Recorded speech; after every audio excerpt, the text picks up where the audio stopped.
जाते हैं। Which element is located at the centre of the porphyrin ring in chlorophyll.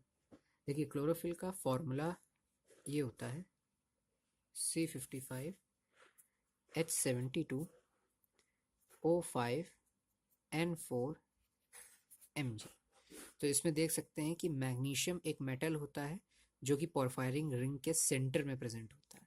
इसका structure तो बहुत कॉम्प्लेक्स होता है, बट एक जनरल फॉर्म में अगर इसको एक्सप्रेस करें तो ऐसे दिखेगा।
कुछ इस टाइप से स्ट्रक्चर होता है, आगे और भी कॉम्प्लेक्स होता जाता है।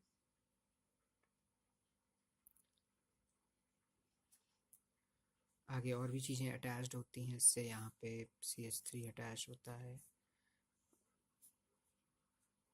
इस कार्बन से यहाँ पे एक फर्दर चेन निकलती है।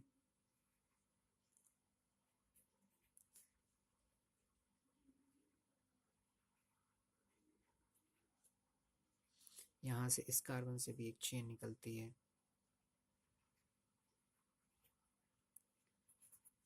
ऐसे और भी ये कॉम्प्लेक्स होता जाता है फर्दर।